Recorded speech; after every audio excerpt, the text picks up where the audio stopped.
It was 8:12 on a weekday morning, which meant that Serena Colby was negotiating with the finicky lock to her scummy butt apartment's front door. It also meant that she jumped a little at the unwelcome sound of Joey coming up behind her.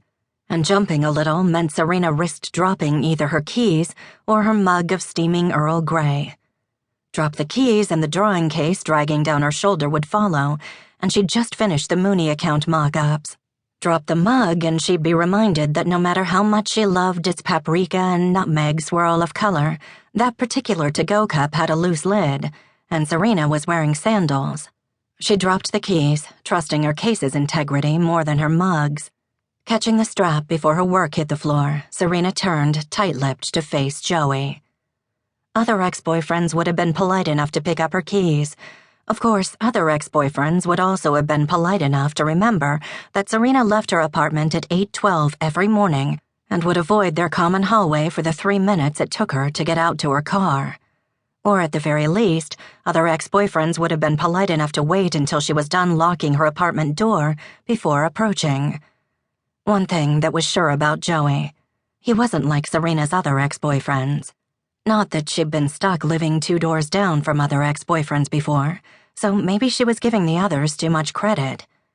She counted to 6 before speaking, since that was the number of weeks she had left before her lease was up. When she'd regained some patience, she greeted him. "Joey." He was barefoot, khakis and his work polo, but barefoot on the sticky hallway linoleum, just in case Serena thought it was coincidence that he was leaving for his store at the same time that Serena was headed out to Lanigan Printing and Advertising. "Hey, I was wondering if I could borrow some coffee." "I don't drink coffee," which should have been apparent after 8.5 months of dating. "But you have that instant stuff in your freezer." I threw that out. On the first morning of January, actually, cursing herself for keeping it throughout December just in case he came knocking. A long, fun, revelatory New Year's Eve with her former college housemates had been the push she'd needed to get up the next morning and throw out Joey's coffee, Joey's toothbrush, and Joey's Christmas present. She'd bought it the week before he broke up with her, which she did confess to the gals. She hadn't admitted to wrapping it prettily post-breakup. In the weeks since, Serena's early rising and Joey's later working hours had kept the hallway encounters to a minimum. But every time they did meet, Serena ended up with a longer list of prohibitions about the next guy.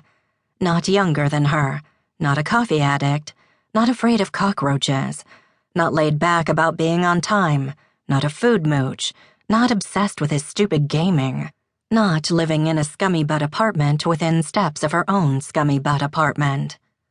"Why'd you do that?" "Throw it out? Because I don't drink coffee." "You could have given it to me. The Brackenbridge kids were having some sort of tennis match all morning." It was a sword fight. The Brackenbridge family lived in the apartment between theirs. The walls were thin. Cammie Brackenbridge had pointed out, early in Joey and Serena's relationship, that the boys and Joey shared a bedroom wall. Serena had averted her eyes around the kids for a good long while. On the upside, Serena was petty, and the boys hated waking up at 7 for school. Each whining protest about missing shoes and bad mood-induced loud game that floated on the airwaves while she got ready for work delighted her, knowing that Joey was piling pillows on his head and grumbling into his mattress about it. "It was loud, and I ran out of coffee last week." "Well, you're up now. You should have time to go buy some before work." Serena retrieved her keys and finessed the lock before shouldering her drawing case again. "Gotta go." "Where'd you get it, though?" Joey was walking alongside her. Get what? She knew, but she liked irritating him, more proof of her pettiness. "The coffee." "I threw it out." "I mean, where'd you get it to start with?" She'd told him at least twice, probably more. It was bad enough that she'd once spent a couple of hours online researching instant coffee brands, searching for something flavorful, fair trade, organic, and also available from a locally owned store somewhere in Houston.